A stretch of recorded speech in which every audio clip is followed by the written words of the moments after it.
Have you ever stopped to wonder if there's a source of joy, a source of real energy that has nothing to do with what's happening on the outside? What if it's been inside you this entire time? All right, let's dive into this powerful idea and figure out how to tap into what could be a constant, natural state of happiness. So, the whole idea we're exploring here really starts with this. Just imagine it for a second. Right now, inside of you, there's this beautiful, vibrant energy that's always flowing up. It's not something you have to go out and find or create, it's just there. It's like your own personal, internal river. And this isn't some new age concept. For thousands of years, across all kinds of different cultures and traditions, people have been talking about this. They've given it a lot of different names: Shakti, Prana, Chi. You could even just call it spirit. But they're all pointing to the very same thing: that powerful, natural energy that is your birthright. Okay, so that leads us to the big, central question of this whole thing. If we've got this incredible river of joy flowing inside us all the time, why do most of us spend our entire lives looking for happiness out there? In our jobs, our relationships, the stuff we own. What is getting in the way? Well, the answer can be boiled down to one really powerful metaphor: a dam. It's like we've built something inside of us that's blocking that natural flow. So in this section, we're going to break down what that dam is actually made of. So, what is this dam, really? It's not concrete and steel, of course. No, it's made out of our thoughts, our beliefs, our memories. It's all that baggage from the past, the stuff we desperately cling to and the stuff we're constantly trying to push away. And all those patterns, together, they create a massive blockage inside. And the contrast between these two states, well, it's night and day. On one side, you've got that natural flow, joy, openness, freedom. It feels like taking a deep, easy breath. And on the other side, you've got the dam, built from these rigid beliefs, these fixed ideas, and all that tension of either clinging to things or pushing them away. You can almost feel the physical difference, can't you?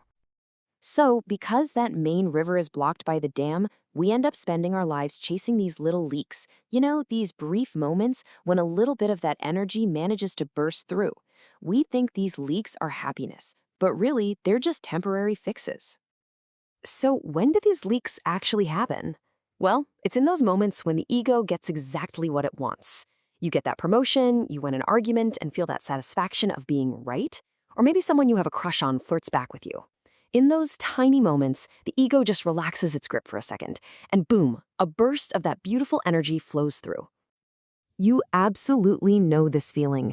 It's not just in your mind, it's a whole body experience. It feels like your heart is literally opening up, you can suddenly breathe so much deeper, and you might just smile and shout "yeah" or feel this amazing tingling sensation. That physical rush, that is the feeling of your own inner energy just briefly let loose. But here's the catch, and it's a big one. The ego is never satisfied for long. It gets used to things. The compliment that gave you a huge rush last week barely even registers today. It's always looking for the next, bigger, better thing to give it that same feeling. It's a game you just can't win. And this creates what you could call a cycle of diminishing returns. Think about it. Let's say you get a huge compliment at work. The first time, your joy level might shoot up to, say, 90%. Awesome. But the second time, the third time, even if the praise is exactly the same, the effect gets smaller and smaller. Your ego has already adapted, and now it needs a new, bigger hit to let that energy leak through. And this isn't some rare thing that only happens to a few people. No. The source material for this explainer suggests that this whole cycle of chasing happiness on the outside, that's how 99% of people live their lives. It's basically the default human setting. And this right here is what we call the rat race. It's the perfect name for it, isn't it? Just this constant, frantic chase for the next little hit of energy from the outside world. And it's a lose-lose game.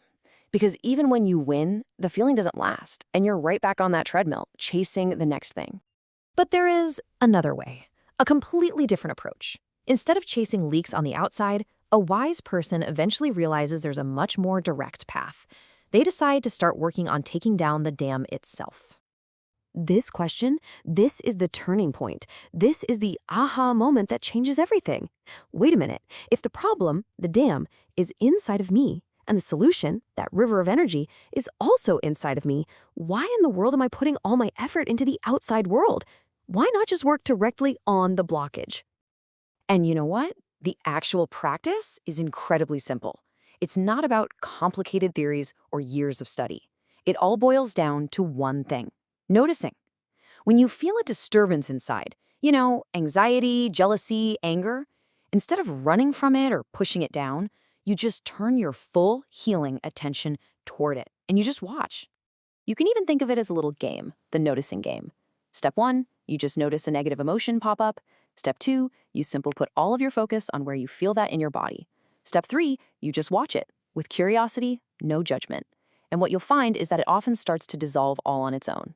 And hey, if it's a really stubborn one, no big deal. Just write it down to deal with later. Now, for those really tough blockages that just don't want to budge, the source suggests a few powerful tools. You can take that list you wrote down and just review it before you go to sleep. Let your subconscious mind work on it.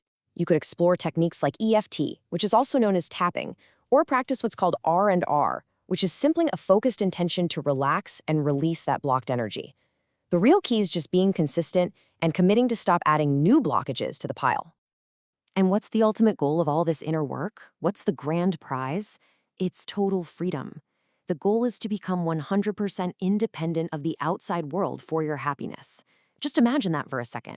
Your state of joy doesn't depend on whether someone likes your post, or if you get a raise, or if the sun is shining. It just comes from within, period. When you start to consistently work on dismantling that inner dam, brick by brick, you really do start to live in a different reality. You begin to experience what is actually your natural state, a life lived in the constant, beautiful flow of your own inner energy. And this perspective, it changes how you see everything. You start to realize that every single thing you do, and that everyone else does, for that matter, is ultimately just an attempt to feel more of this energy. Even the most destructive behaviors are just confused, misguided attempts to get a little piece of that inner release. Which brings us to the simplest, most powerful, most profound takeaway from all of this, in a direct quote from Michael Singer. It's all right there. The energy is inside. You don't have to go anywhere. You don't have to get anything. Just go there, inside yourself, and enjoy it. So as we wrap this up, I want to leave you with a question to take with you. Don't get overwhelmed thinking about dismantling the whole dam at once. Just think about today, right now. What's the very first blockage, the first little disturbance you'll choose to just notice?